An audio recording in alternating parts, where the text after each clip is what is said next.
Yo, yo, yo, it's Sauly B, in the place to be, feeling young, feeling free. Let's take a deep inhale.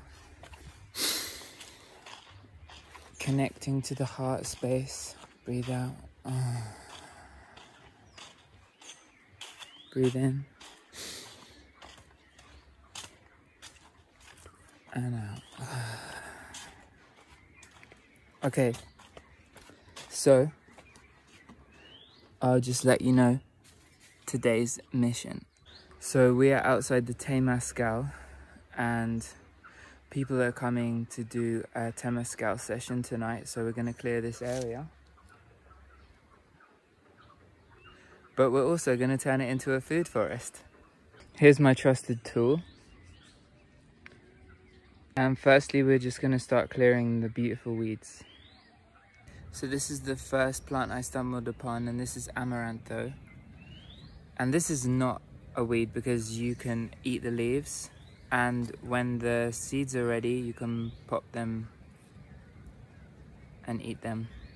Clearing this big ass weed.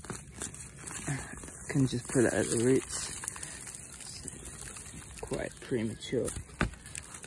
And here is a lemongrass. This is not a weed, can be made into tea. Looking nice and healthy.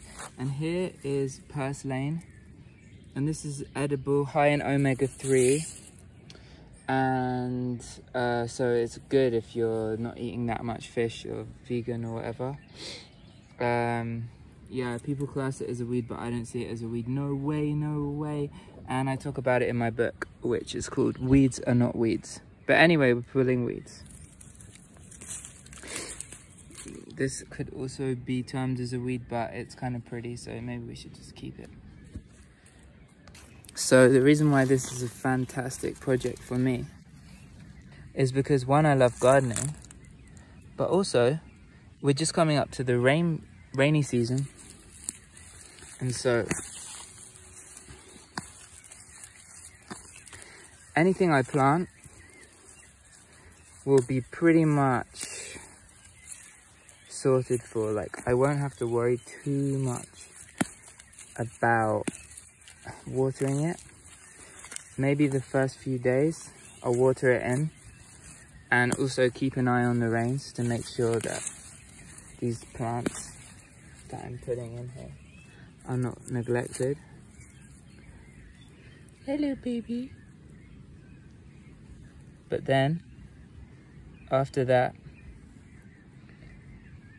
I shouldn't have to worry for the next 5 months. So that's cool. So I gotta be careful because the ants here in Guatemala, they bite, and they've got a kind of annoying bite.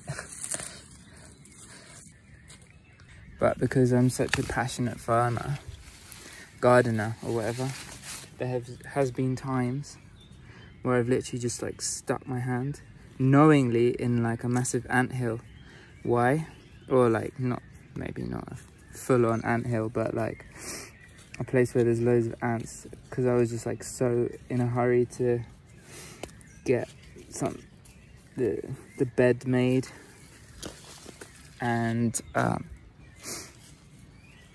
just like stick my hand in the soil and then just quickly wipe the ants off before they bite me, and just keep working through the pain. It's not that painful, it's just kind of a bit annoying. Can start feeling some ant bites on my leg now. So the best way to pull weeds is to really get them at the root, because if you don't get them at the root, they're gonna regrow. Now I kind of take this with a pinch of salt, because time-wise can be a bit annoying if I'm just trying to get every weed at the root, and also weeds just gonna come back anyway. There's already loads of seeds in the ground of weeds, so shouldn't worry about it too much if I don't take every single weed out at the root. That being said, I should be careful because in the rainy season things start to really shoot up. And I don't want the weeds to drown out my newly planted babies. Just finding some baby pigeon peas, which I planted seeds for, and these are definitely not weeds in my opinion, and I'll go into more detail about that. But we will also be planting more pigeon pea once we've got all these weeds out of the way. This could also be considered a weed, but it's quite an aesthetically pleasing succulent, and the local workers planted this here specifically because this area in the dry season is not getting that much water.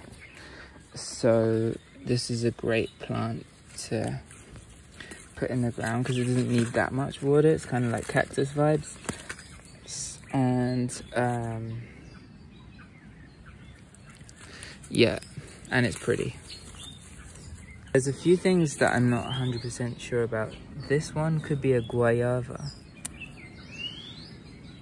A good way of working it out is to smell the leaves. If it's like guayaba, then it should smell a bit like a guayaba. Same with like mango or other fruit trees. And this one just looks kind of nice, shiny. So maybe I'll leave it. So now it's getting a bit clearer. Need to take a step back. I was gonna say I had to leave these because they are used for the temazcal as a kind of like herb. I'm not really sure. And I saved this because it's a flowery vibe. But yeah, I'm just gonna clear up the trash, the basura, and put it in the compost. Actually, that plant is canela oil. The famous canela oil. But it's not worth making oil with it, because I think it's quite an arduous process, and the energy put into making it is not worth like the outcome. And that's why canela oil is like one of the worst things on the planet. Oh shit, I just pulled a fucking pigeon pea. But no worries, I got loads. Yeah, because I know it's beautiful plant, but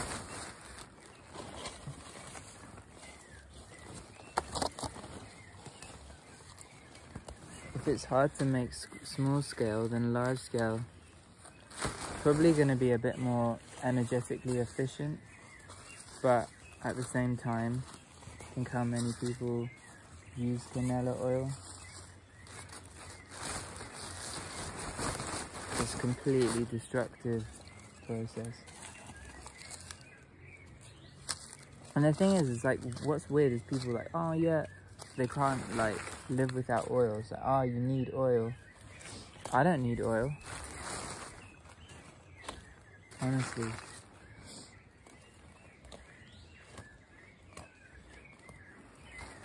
It's a bonus. If it's honestly going to be like, you know, problematic in my community, then scrap the oil. Could just use some hot water. This is the kind of weird shit I find myself doing at a yoga center. I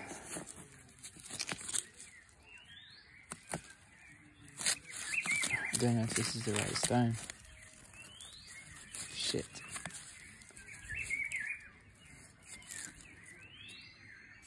There you go. Which is like propping this up against the rock. So when the people walk past, this guy is standing nice and strong, saying hello. Hopefully they'll notice my efforts. I'm digging kind of holes, mini like piles, so I can plant stuff, but also it's like dealing with the weeds in the areas that I don't have stuff planted.